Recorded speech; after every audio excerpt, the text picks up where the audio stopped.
Hello, welcome. This is the PDH Deej deck tech for my new favorite, maybe even an old favorite, Nyx Weaver.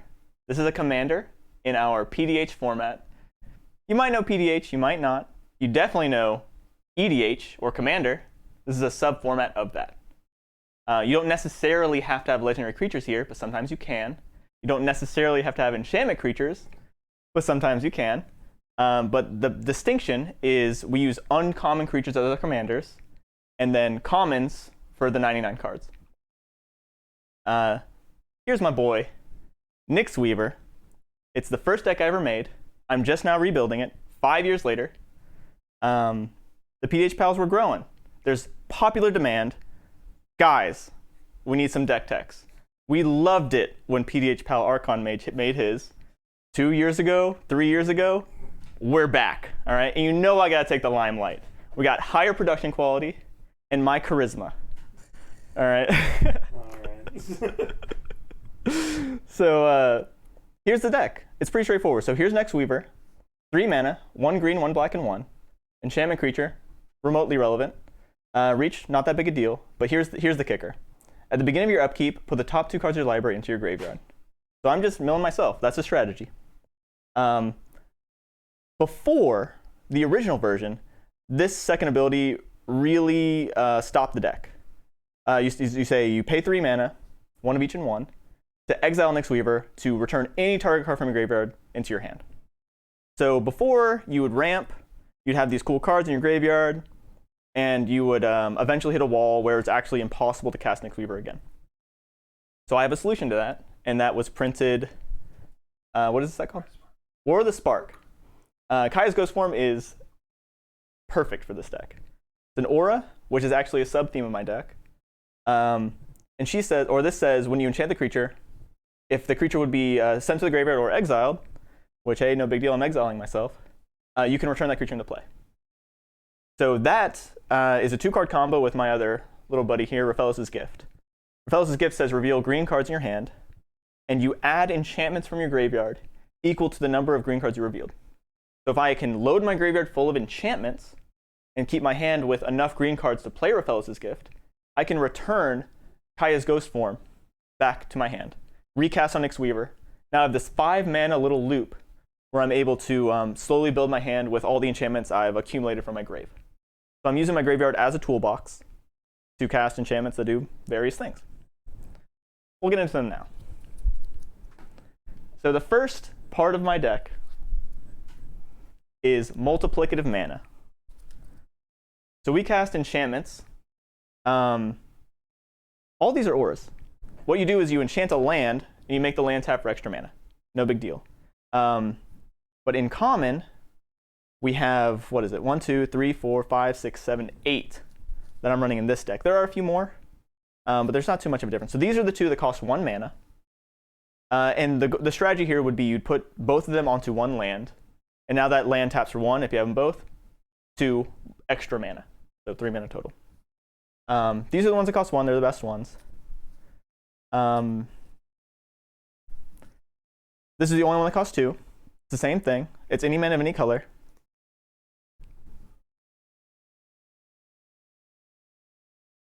We have 3 that cost 3 in the deck. So there are actually a few options when it comes to ones like Gift of Paradise, where it says Enchanted Lane gains the ability tap to add 2 mana. I didn't want to run any extras. It's possible I could run more than 1. It wouldn't be that big of a deal, but if I drew both of them together, I wouldn't get any extra benefit. So I chose the Gaining Life because life gain is actually pretty useful in PDH. We start with 40 life. We start with 40 life, and it takes 21 command damage to kill you, so you're able to pad it a little bit. But yeah, all of these make you tap for an extra 1. This one actually makes you tap for an extra 2, but it's green only. And then the actual best ones, when it comes to the long game, are these 2, Market Festival and Dawn Reflection. Pay 4 mana, now the land taps for 2 additional mana. So if I'm able to put 1, 2, 3, 4 of these auras on 1 land, yes, I'm extremely vulnerable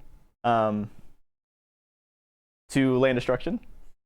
But with my other strategy, you're hoping it doesn't happen, or you're hoping you can get your cards back with Raphellos' Gift. That's one part of the multiplicative mana. That's not multiplicative. I can hear you asking. It only becomes multiplicative once you run creatures that untap lands. So once I have a land that's tapping for 3, 4, 5 mana, I can start tapping creatures to untap that land. So now this is tapping for just as much mana as that land. So 5 would become 10. And I run a handful of them. This one is only forests, Arbor Elf. Rime Tender is only snow lands. It says snow permanent, but I only untap snow lands. And then Void Satyr is really good for common.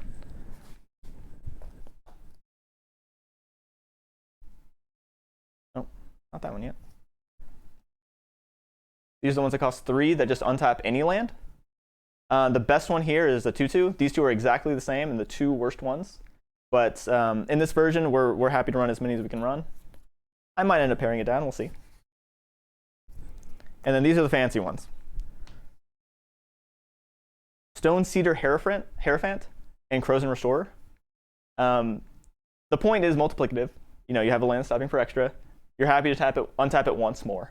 This one, if you play a land per turn, which you hope you will, you're able to get even more value out of that. So you tap land for 5, 10, 15. Crows and Restorer is insane in this deck because of Threshold.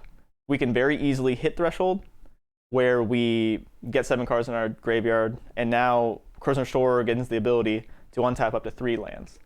So you probably won't get a multiplicative mana out of that, any extra, but you will get 2 more mana out of it. And so that's extremely good for 3 mana. And that's the acceleration for mana. Now we have a category of cards, acceleration for graveyard. So here are 2 that are just draw 2s. There's a handful of them in black at common. I chose to run just these 2 because they also mill. They also put extra cards in your graveyard. Of the more enchantment-themed flavors, we have Commune with the Gods, where I'm looking at 5. The real benefit of these is they reveal so many. I'm able to put so large mass of cards in my graveyard at once. Commune with the Gods says get a creature or enchantment and the rest in the grave, so that's basically mill 4 and soft tutor for what you want. Prophecy's Insight. This is one of the juiciest ones. You look at the top 6. So even if you hit 0 enchantments, in a deck like this, paying 3 mana to mill 6 isn't so bad. Of course, you'd be happy to hit 3 enchantments as well. And then Benefaction of Ronas is a combination of the 2, where this one looks at the top 5, and you get a creature and or an enchantment, so you can get up to 2 cards. This one is on theme. Vessel Nescency. It itself is an enchantment. You can pay 2 mana to sack it, and basically get any card. The only card I can't get would be a sorcery or an instant. So this is just incredible, and it's really good because it's part of the card advantage mass when it comes to Raphaelos' Gift. Grizzly Salvage hits 5 cards, so it's really good. 5 cards for 2 mana, but it only gets a creature or land, which are not the types of cards I necessarily want to be getting. But 5 cards for 2 mana is a lot. And then this one is really on theme, and I put it in this category even though it's a creature, because every single turn just mills 3. It also happens to be an enchantment, so that fits the theme of enchantment recursion and the soft theme of creature recursion. Now that you've set up your graveyard a little bit, these cards, you probably don't need much explanation, but we have dredge cards. We have 4 dredge creatures. I don't know if I can fit them all on the screen, but these are the big 3. It's really nice to run the, well, Stinkwood is the best one, and common for sure. But I'm actually very happy to have the green ones, including Golgari Brown Scale, just because they're green cards I'm able to put in my hand to, again, activate Raphaelos' Gift, reveal to Raphaelos' Gift. So in the same category, Moldervine Hulk, which also is an enchantment. It's not something you would necessarily be returning with Raphaelos' Gift, so it being enchantment doesn't actually matter that much. But putting it on something like a Crypt Rats or say your commander to try to eke out a little bit of blocking or commander damage is nice too. Mostly just a green card in hand. And these are the real gas when it comes to funneling your graveyard engine. But once you're funneled, you want some discard outlets. Because the dredge cards they return to your hand, you want to get them back in the graveyard. And these are the card advantage discard outlets we have. Tortured Existence may be one of the single best cards in this deck. Maybe one of the best enchantments ever made. Also happens to be a common, which is extremely nice. I'm actually not so privy on discarding non-creatures. This is the only card in my deck that says you must discard a creature. But it being an enchantment itself means I'm able to, even if I mill it when I'm aggressively milling, eventually get it back with a Raphaelos' Gift.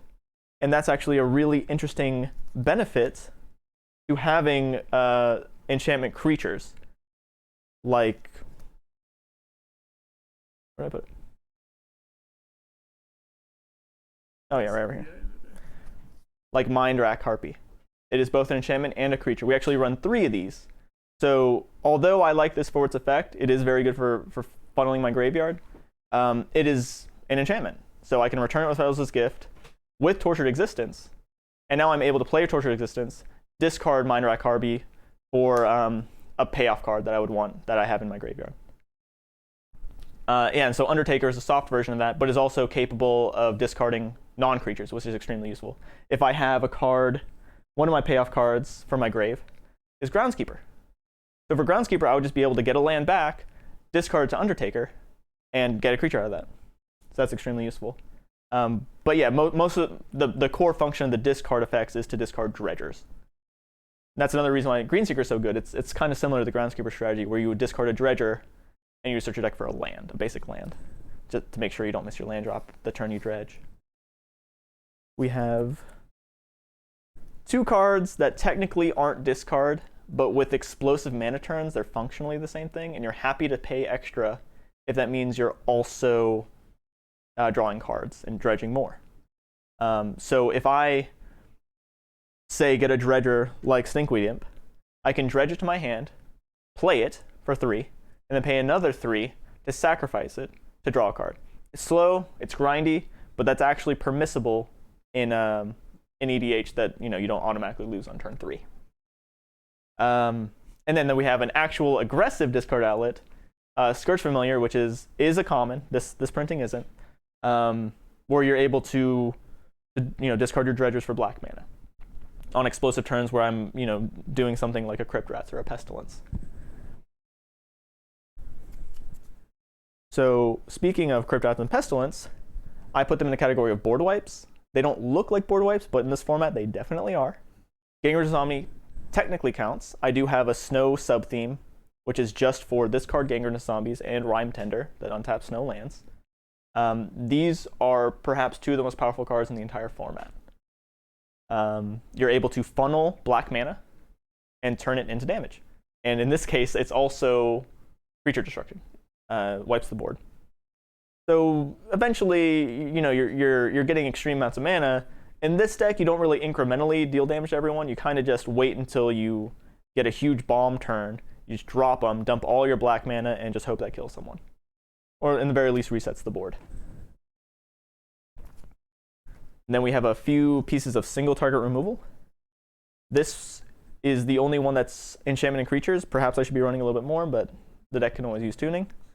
This is one of my favorite removals, this and Seal of Cleansing, the white version of it, because there's a benefit to just playing a permanent, and everyone knows, hey, if I swing at you with my Whisper Silk equipped creature, then you're going to be able to block it. Not only are you going to be able to remove my equipment, but you'll be able to block it. But here's some actual creature removal, and they're all enchantments, but 2 of them are instant speed. So I'm able to recur them with my Raphaelos' Gift, but also they are removal. Grave Peril, don't actually have too much information on this. We haven't had any games where I've gotten to play it yet. But I'm thinking it'd be like a really weird standstill type of thing where people would be hesitant to play the creature, or whoever happens to be sitting next to you unfortunately has to tank it. But Chime of Night is really great. You put it on Nyx Weaver. Nyx Weaver exiles himself. This goes to the graveyard. You destroy whatever you want. It just destroys creature instant speed as long as you have the mana to activate Nyx Weaver. Seal of Doom, same category as Seal of Cleansing, or sorry, Seal of Primordium, where it's just on the field, and if nobody threatens you, you never have to activate it. Everyone knows you could. So there's an inherent benefit to playing it, and it's everyone knowing, hey, at any moment you could just destroy my creature. Regeneration is actually pretty relevant in Pauper, so Can't Be Regenerated is pretty nice as well. I haven't had any games yet. The deck's still pretty new. But looping removal is definitely something you could do. Yeah. So here we have a few cantrips. The ones that are on theme are these 3 1-mana cost enchantments. Almost always you'll play them. I mean, if it's turn 1 or 2, no big deal. You just draw. But almost always you'll use it to dredge. That's the real benefit. They are placeholders in your hand. You're fishing for the reasons you draw. You're fishing for land. But there's actually a pretty cool benefit to these two, where I'm skewing my mana a little bit towards forests because I want to be able to pay the 1-mana cost green cards. So I can enchant a forest, and hey, now that's probably the one I'm going to put all my enchantments on because I can tap for anything. And eventually, when I get in the super late turns where I'm going to use that land, which is almost always going to be a forest, just because there's Utopia Sprawl that only enchants forests, and Arbor Elf that only untaps forests. So I'm able to run a card like those two and still make black mana for my Crypt Rats later. Yeah, they just draw a card for 1 mana. That's what you're looking for. I have one last card. This is the biggest flex position in the deck. I'm probably going to switch this out soon. But I like to have a certain amount of draw in my deck.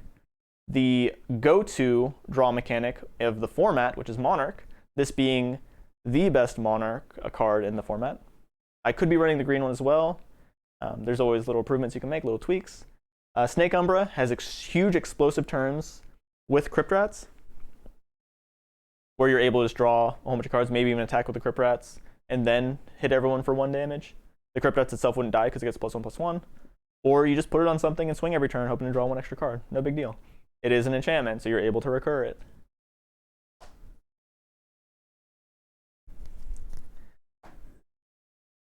Now we have cards that are payoffs. I've already talked about Groundskeeper. You mill a bunch of lands, you're able to get that value. This pay 2 mana to return a land. This card used to only be uncommon about 6 months ago, 6 months or a year ago. They downshifted to common, and I've been itching to put it in a deck. Pulse of Marasa. This is not only a format staple for Pauper, it's definitely found a home here in PDH as well. It's just incredible. 3 mana for 6 life. If only you didn't lose card advantage when you do that, you would play it in every deck. That's exactly what Pulse of Marasa does. It's nice to have instant speed creature recursion as well if someone's threatening to blow up my grave. Gaia's Touch was one of the last additions I made. It's a no-brainer to put in here. It's an enchantment, so that fits theme. It sacks itself, so I'm able to sacks itself for 2 green mana. So on combo turns, I'm able to generate extra mana and have enchantments in my graveyard to recur. And the actual effect says I can play an additional land each turn as long as it's a forest. And I run a lot of forests. A lot of these cards are land recursion. Skola Gravedancer itself says whenever a land is put into the grave from anywhere, you gain 1 life. I actually haven't gained a single life from this yet, but it only costs 2 mana, so it wouldn't be a big deal to just drop it, put it into play, and then aggressively mill and gain a couple life, maybe 2, 3, 4. If I had huge mana turns and nothing better to do, which can happen, hasn't happened to me yet, then I would technically be able to aggressively mill myself to dump all my mana. Probably one of the least useful mana dumps in my deck. The biggest benefit, and the reason why I'll never take this out, is because it's also an enchantment creature. So it's something I want to put in play sometimes. It's a green card, great, but as an enchantment creature, I'm able to do the Kaya's Ghost form, or Fellos' Gift, little 2-card combo with Tortured Existence. These 2 cards are very similar. Killing True Folk gives you immediate value. You put them into play. You get 2 lands. They don't have to be basic. They can be any lands from your graveyard. You put them in your hand. So if I'm dredging every turn, I'm missing land draws, so I need ways to get that value back. And Scaretiller is one of the most powerful cards in the format, one of the greatest additions that they ever printed. It's Crucible Worlds at common. 4 is basically indestructible, and whenever he becomes tapped, you put a land either from your hand into play or from your grave into play. And it does not have to be a basic, so I actually have some cool lands to pair up with that I'll show you in a bit. Here we have generically good cards that I just refuse to take out. Elves of Deep Shadow, it is color fixing.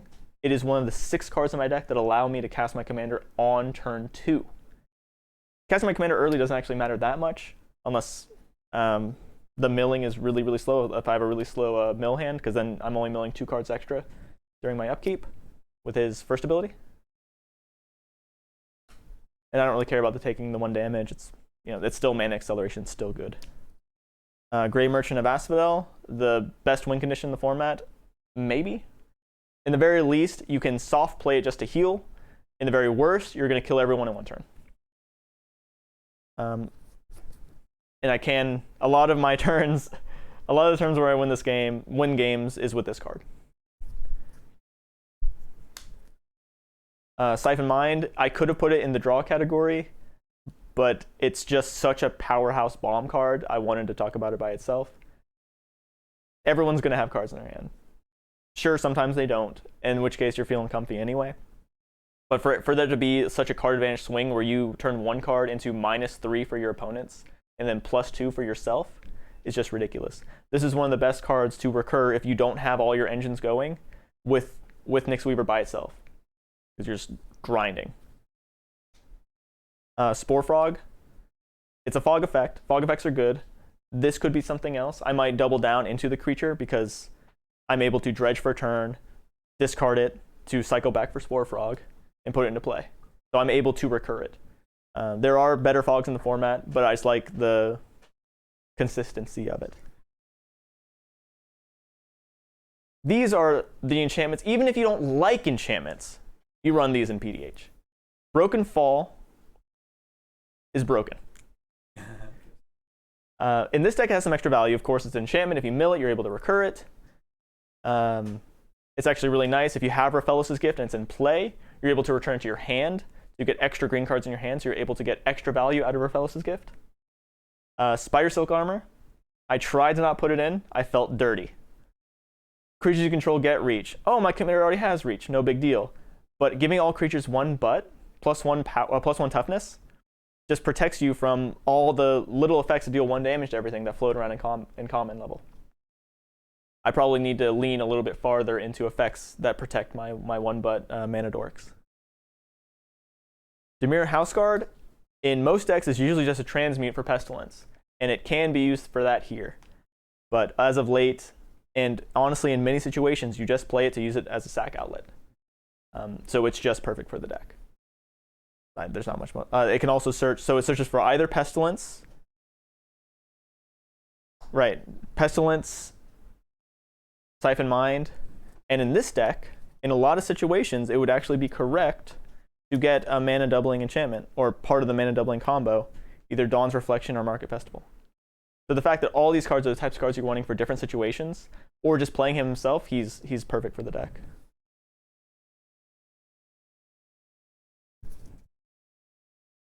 Did I miss any?